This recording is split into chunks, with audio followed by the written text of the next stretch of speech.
You're visiting Australia Yes. to mark 60 years since the establishment of Singapore and the relationship between our two countries. What's your main message going to be? That we are partners. It's a partnership that has grown from strength to strength. And I am committed to this partnership, and I want to see it grow, and I want to do more together. As we enter a profoundly changing world, I believe this partnership matters more than ever.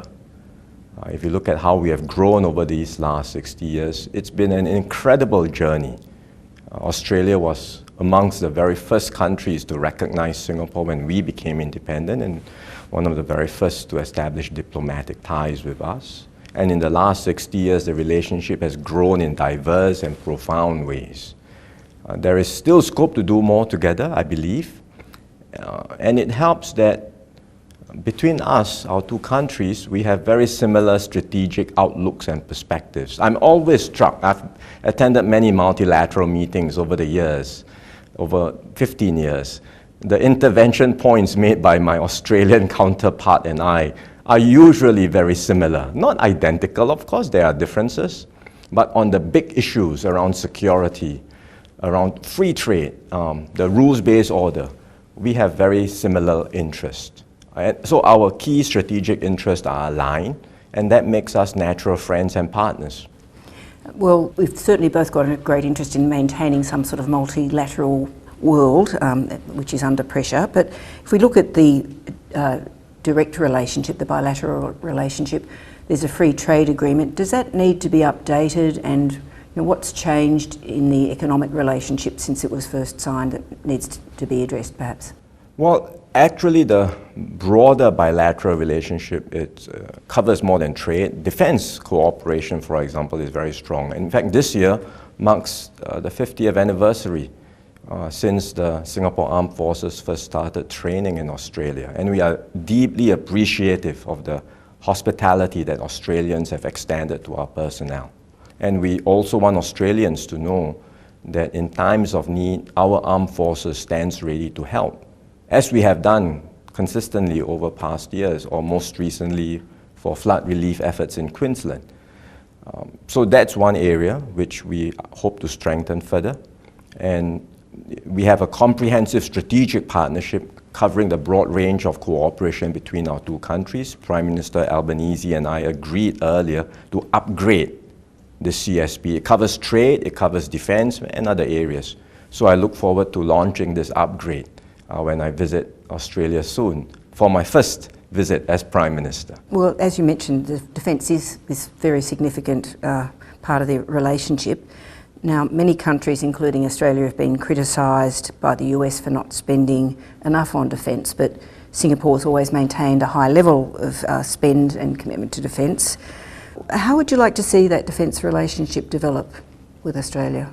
We already have a very strong base, as I mentioned just now. I think we can go further. For example, we are discussing possibilities for our respective militaries to be able to access defense facilities in each of our countries. That's an enhanced cooperation. We are looking at defense technology cooperation, as well as defense logistics and supply chains. And that will enable our defense cooperation to go even further.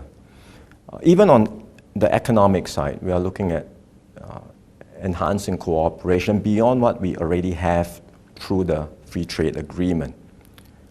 We are looking at, we've been talking about supply chain resilience between our two economies. We remember what happened during COVID when everyone was scrambling for essential supplies. But between the two of us, because of the deep trust that we have between our two countries, we were able to provide mutual help and to have vaccine swaps in times of need. And so building on what happened during COVID, we are discussing whether we can have a supply chain agreement that will allow essential supplies to continue flowing between our two countries, including during times of disruptions. And of course, we have new areas of cooperation in the economic domain as well, like artificial intelligence, clean energy, where we can enhance collaboration, including in R&D in these areas. One of the amazing transformations in Singapore is that first of all, you managed to become the world's third largest oil refiner, and now you're making this really aggressive push into green energy. What role can Australia help with that? There's a lot we can do together. I mean, in terms of looking at R&D in green energy, for example, we are very interested in that, and we would like to discuss further. We have a lot more constraints compared to Australia. You can be a green energy superpower. We are constrained all around. We are too small. We have no access to renewable energy at scale. So it's much harder for us. And so whether or not we can import green energy sources, which we are discussing from multiple projects. There is an interest from an Australian company. It's very far away. I'm not sure how they will make it work, but they have expressed an interest. And so we look at these options. But beyond that, looking at R&D, research, for us in particular, looking at how we can understand better new technologies in a whole range of areas, including hydrogen, carbon capture, even civilian nuclear, something that we are studying very closely. And then thirdly, working together to accelerate the green transition in Southeast Asia, which is important. We ourselves have limited ability to deploy green energy, but Southeast Asia has tremendous potential. So looking at access to technology, financing, these are all ways in which Singapore and Australia can work together to help accelerate that green transition in Southeast Asia. Just going back to defence, you were talking about greater use of each other's facilities. What sort of things do you think that might involve in terms of Australian involvement in Singapore? Well, it's something we are discussing. It's not unusual. We provide our facilities, for example, for American forces when they do their rotations in this part of the world. So we are discussing the specifics of what we can do together with Australia, and I'm sure there will be details coming out in due course. As a defence partner, what's your view then of the AUKUS relationship, both in terms of the commitment to nuclear submarines, but also the so-called Pillar 2 access to other technologies from the US? I mean, that's something that's obviously got strategic implications for Singapore. Sure. We've always said that we feel that, in fact, both Australia and Singapore are aligned in this. We feel that America is a benign force, and America's security umbrella in this part of the world is crucial for providing that framework for stability and continued prosperity in Asia. So we support America's continued presence in Asia, and we think that AUKUS can be a positive force in that direction, contributing to stability and continued prosperity in this part of the world. We've said that, that's our view of AUKUS, and Australia has made that choice, of course. That's Australia's choice to make. But these security partnerships, we believe, do help to enhance the overall stability of the region. The key for us in Southeast Asia is that the region must also at the same time continue to remain open and inclusive. So Southeast Asia's view is that we must never allow ourselves to be dominated by any single power. We reject zero-sum competition. We want a region where all the major powers are deeply engaged in this part of the world. Because we've been the arena for proxy wars between major powers in the past. It's been painful. We don't want that to happen again. And across all Southeast Asian countries, while each one may have a different view of its relationship with America and China, there is that overall commitment and understanding that we want a region that is open, inclusive, that engages all the key players. You spoke in your National Day speech about how Singapore has benefited from an American-led rules-based order for decades, but noted that the US was now pulling back. Mm-hmm. Some of your ministers have talked about how that order has now come to an end. Could you talk us through the economic consequences for a small city-state like Singapore of that change as things seem to be heading? I think the consequences are huge. We don't quite know yet what will happen going forward because It's still so uncertain, no one can predict. But one thing is clear, for multiple decades, we've seen a continued trend of lower and more uniform tariffs. Now, for the first time, we are entering an era where tariffs are higher, less uniform, more volatile. And tariffs once raised typically will be very hard to bring down again. So we must be prepared that we are going to enter a period where there will be greater economic fragmentation. In the worst case, if the trajectory continues, we end up in a world with competing blocs and exclusive spheres of influence. And that would be unstable and dangerous for all, not just small countries like Singapore, but Australia and many other countries. So it is in our shared interest to try and avoid that, prevent that from happening. And in many ways, I feel that while the major powers, of course, have a lot of say and influence in how these things pan out, the rest of the world, countries like Australia and Singapore, we don't have to be passive bystanders. We have agency, and we can work amongst ourselves to help preserve the multilateral frameworks that matter, so that in time to come, a new order will emerge, but we do what we can to help this transition and nudge it in the right direction. That was very much the message that our Prime Minister was giving at the UN last week. But you've also part of the Future of Investment and Trade Partnership. Yes. Can you explain what that is and how that differs from other multilateral agreements? Well, I would call it a startup venture, because these are small economies, trade dependent. We've convened a few of us together with an idea of advancing new forward-leaning sort of trade initiatives that would enable us to demonstrate commitment to a rules-based framework. And if we develop some of these interesting and new ideas further, clearly the intention is not just to keep it to ourselves or to replace the WTO, but to multilateralize it. So we call these sorts of initiatives Pathfinders. They are really a form of flexible multilateralism. It's a way for us to bring like-minded countries together and affirm our commitment to a rules-based trading system, perhaps innovate in new areas like digital trade, where rules have not caught up with reality, and then eventually we can expand that to other countries. Would you like to see Australia become involved? Oh, for sure.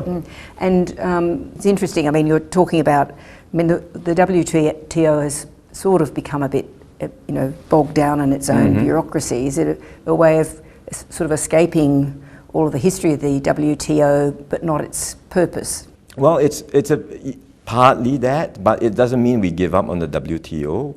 We have to do it both in parallel. We have to continue trying to reform the WTO. Reforms are needed. And Australia and Singapore have worked together on that front too. For example, we convened together with Japan an initiative on e-commerce. And that got countries together. We negotiated an agreement on e-commerce, which now forms the first set of global rules around digital trade. That's very helpful. And so we should not give up on the WTO. We need to press forward with reform efforts. But in parallel, we can start these sorts of plurilateral regional initiatives that complement multilateralism and reinforce multilateral rules. So the FITP, the Future of Investment and Trade Partnership, is one of them. Another idea that I've been discussing with the Prime Minister Albanese is how we can expand CPTPP. Both of us are members of CPTPP, and we have been looking at how we might engage EU and ASEAN in a more formal partnership together with the CPTPP. And if you look at all three blocks or groupings combined, that's a sizable chunk of the global economy, more than 35%. And if all three of us are able to come together with some understanding on a stronger partnership that reaffirms multilateral rules for trade, I think that would be worth doing, and that would certainly help steer things in the right direction. Well, one of the biggest economic shocks the globe is feeling comes from Donald Trump's Liberation Day tariffs.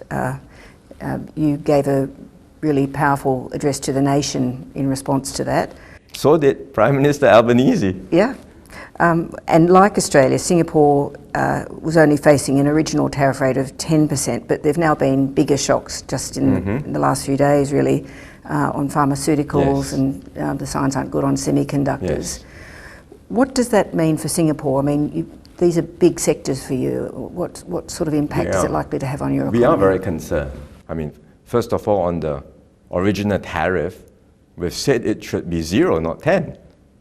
Same for Australia. There's no reason for it to be 10. America has a surplus with us. We have an FTA, but we accept that this is the baseline tariff that America has decided, so that 10% rate now applies. Now we are discussing with our American counterparts on the sectoral tariffs, pharmaceuticals and semiconductors. The discussions are still underway, so I would let the ministers and officials go through that process, and hopefully we might get a good landing in that area. But regardless, we do expect an impact on our economy. Up to now, we have not felt the impact very much in the first half of this year. That's partly because many companies, I think, have been front-loading their activities. But we do see signs of business spending and confidence coming down. And I think more than the tariffs alone, it's the uncertainty that's causing businesses to hold back any new investments. And that will surely impact the external environment. And because we are so dependent on external demand, it will surely impact our economy in the coming months and including into next year. It also, I think, probably specifically undermines confidence in the US because of the uncertainty. Obviously, you've got a very big sovereign wealth fund here. Is it, affecting the sort of decisions that the sovereign wealth fund makes about investments in US Treasury bonds? What happens to the dollar? Those sorts of questions. I suppose when we look at investments, we look at risk, and you would have to consider some of the heightened risk associated with all these developments. But you also have to ask yourself returns, diversification considerations, and all these other matters. So there will continue to be allocation into America. And from our point of view, from the investment entities' perspectives, we also look beyond market cycles, or 1-2 years, a few short years. We look at the longer term. And as far as the American economy is concerned, as far as innovation, for example, not so much on the treasury or bond side, but in terms of company dynamism, we believe a lot of that still exists in America. As far as the US dollar is concerned, I don't think there are any alternatives in the foreseeable future for a reserve currency. To what extent is the region rewiring itself in response to this? I mean, there's a lot of talk about the capacity of Southeast Asia to move manufacturing capacity depending on economic conditions. Have you seen signs that relationships, supply chains have already started to shift? And I mean, I'll ask you also just about that focus that you mentioned earlier about ASEAN, and you've got a joint interest now in working out how you respond to this. Some of that rewiring of supply chains had happened earlier, because even before we talked about Liberation Day tariffs, remember there was a lot of people talking about China +1 as a diversification strategy. So you already see some of that happening, factories in Vietnam, Indonesia, in other Southeast Asian countries. To be clear, already within Southeast Asia, we already have a very interlinked supply chain network, from country to country. And so even before tariffs happened, some of that had already been, you had started to see people diversifying into Southeast Asia, putting up more factories and configuring their supply chains around ASEAN. We start to see a lot more interest after the tariffs happened, but at the same time, because of the uncertainty, as I mentioned earlier, we also see companies saying, look, I better not put in new investments because I'm not sure what might happen later on. So it's still early days, but if if the trend continues in this direction, I wouldn't be surprised if there will be more interest to sort of shift more production into Southeast Asia and capitalize on the supply chain network that we provide in ASEAN. But this is not to be taken for granted. We in Southeast Asia also have to do our part to make ourselves a more attractive single market. And there's still work to be done. There's still a lot of work to be done. Because ASEAN, yeah, it's virtually tariff-free, but it's not an easy place to do business. It's complex. There are non-tariff barriers for investments, and we have to work even harder to bring all these down. But there is a desire to do so amongst the leadership of ASEAN.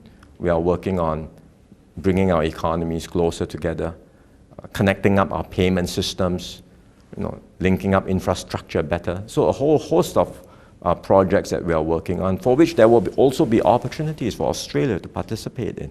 In some ways, I mean, President Trump has been a shock to the system, but it's not an all bad thing in a way. I mean, you see whether it's the European Union or the ASEAN countries, where everybody's having to actually sort of go, wait a minute, we have to think about this anew. It's actually sort of galvanised people a bit, hasn't it? I suppose you can look at that as a silver lining in dark clouds. Yes, we are. It has provided a lot of catalyst. I would acknowledge that. But as I said earlier, we do worry that we are entering a world where there are no longer strong anchors holding the multilateral framework together. And it's become a world where more and more countries look out for their own private national interest, their own self-interest, in a very narrow sense. And when that trend continues, I think the public interest goes down the drain. And when that happens, we are all in trouble. You said you don't want to see the region being dominated by one superpower. What's your assessment of how the two superpowers, or however many you think there are approaching the region now? Well, they all say they don't want us to choose sides. But they're sort of compelling you to, aren't they? But I suppose they would all like us to be closer to them, each one of them. And there are, in truth be told, there are many areas for substantive cooperation with both America and China. China is the largest trading partner for many countries, in fact, almost all the countries in Southeast Asia. America is still the largest investor in terms of FDI flows. So America too has a deep interest in this part of the world. So from our point of view, we want to continue doing business with both America and China and other key partners too, like the Europeans, which we believe can have stronger links with ASEAN, or for that matter, forging closer links with other new partners. Like recently when we had our ASEAN summit, we did a summit together with the GCC, the Gulf Cooperation Council. So that's how ASEAN can, if ASEAN is strong and ASEAN is integrated, I believe we can continue to, we are not without agency. As long as we stay strong and integrated, united, we can provide our part of the world as an open region, engaging all the different powers. And it's very hard for any country to say, it's either me or not at all. Because we are living in a world that's so interdependent. Even between America and China, both sides are trying very hard to insulate themselves from one another, but they can't completely decouple. It's impossible. And it's interesting that of all the places that there hasn't been a tariff deal struck or asserted, it's China. Well, both sides are talking. President Xi and President Trump may very well meet at APEC in Korea. Let's see if a deal can be struck there. I think it's good that they are engaging one another because the two have to coexist.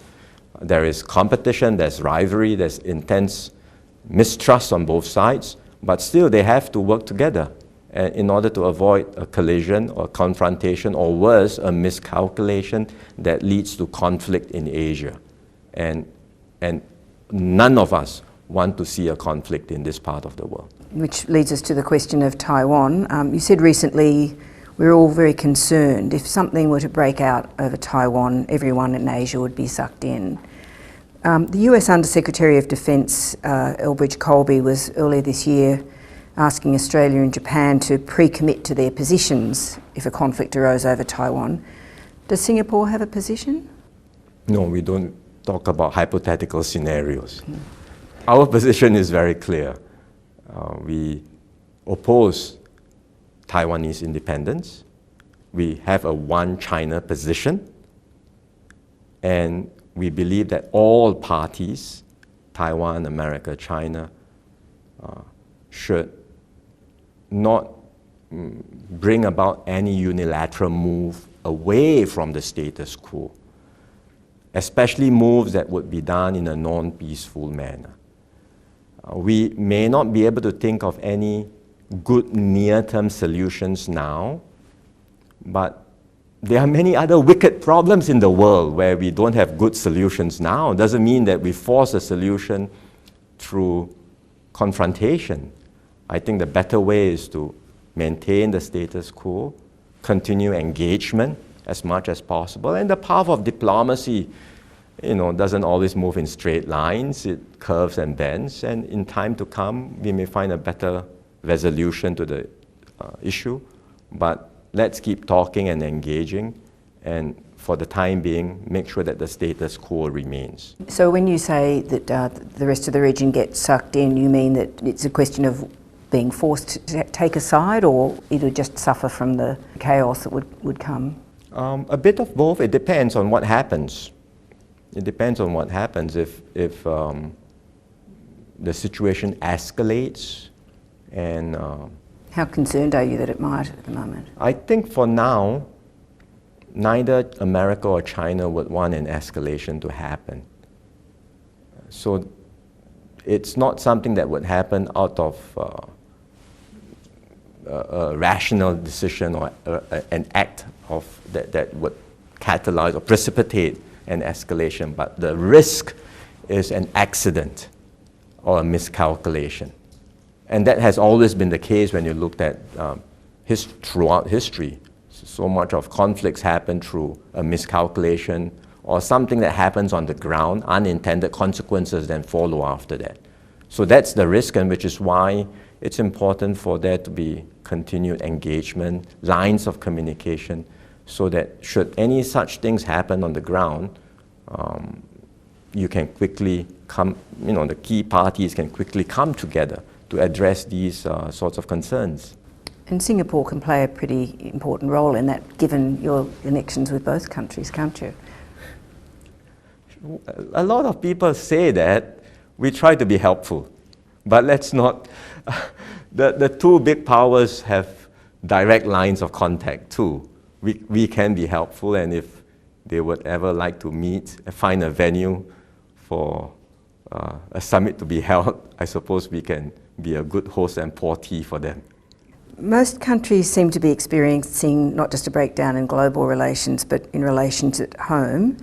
You won an election earlier this year, but you have noted both attempts at foreign interference in the campaign and I think what you described as attempts internally to divide the country on racial and religious lines. Can you tell us about those threats and how much of an ongoing threat they are here in Singapore? I mean, you've managed to be a very cohesive society until now. We have been, and we have been very fortunate, but we are always mindful that these potential divides can be easily exploited and stirred. Race, religion, and other new emerging societal divides, for example, along socio-economic outcomes. Very easy to exploit them and bring about undermining trust. And when you see that happening, you see in many places when that happens, it's very, very, very hard to put things back together again. So we are very vigilant on that front, including on foreign attempts at exploiting these potential fault lines, and also within Singapore, how some of these fault lines can get exploited. It's an ongoing, it's work in progress. It never ends. I mean, we would like to eventually come to a stage where we say race doesn't matter, these things don't matter. That's an ideal. But in the meantime, we have to stay vigilant, we have to keep reminding our people, and we have to keep working at different platforms where different groups come together, interact with one another. Because if you have less interactions with someone who is different from you, then it's very easy to point to that person as a competitor or to demonize a particular group. And when all-out struggle between groups emerge, as you see in many places, especially in a small, compact city like Singapore, and we have experienced the trauma of racial riots before, and we've said repeatedly, let's never allow that to happen. But generations have passed. The generation that experienced it would be people like my parents who are in their 80s, and they said, never again. Well, the next generation didn't experience it personally, but we heard first-hand stories. Now you have got younger and younger people, and they just read about these in textbooks or in schools. It's not a personal connection. And so you have to get that conviction through our population to say, this is serious, it can completely unravel our society, and let's all be committed never to allow that to happen to Singapore. Well, thank you for talking to us about all of those big picture questions. I do have to ask you about Optus. Sure. I'm sure that you wouldn't tolerate the sort of outages to emergency calls we've now repeatedly seen from Optus in Singapore. So as the majority shareholder of Optus's owner Singtel, what actions are you personally taking to ensure this doesn't happen again? First of all, I can fully understand the anger, frustration, and outrage by what happened. And I would like to certainly extend my condolences to everyone who's been impacted by the outage, especially the families and loved ones of those who lost their lives. As far as Singapore is concerned, while we may be shareholder through Temasek, we have always operated on a very clear cardinal principle that we do not get involved in commercial operations. We do not direct commercial matters. We want these companies to operate commercially. And when they do and when they expand overseas, we fully expect them and their subsidiaries to comply with domestic laws where they operate and to be responsible corporate citizens. So in this particular instance, I believe Singtel the Singtel CEO was in Australia recently. They will, I'm sure, cooperate fully with the authorities, with the regulator, and work closely with Optus and whichever other independent parties that have been appointed to conduct a full investigation into what happened. And I hope they get to the bottom of it as soon as possible, identify the root causes, rectify the issue, and restore confidence and trust as soon as possible. You can see from Lawrence Wong's really careful language about both the United States and China a reflection of the way Singapore has managed its relationships with these two superpowers in the past. It's managed to run a very careful path between the two countries. That's only going to become much more difficult for all countries in our region as both superpowers really press for influence in the years ahead.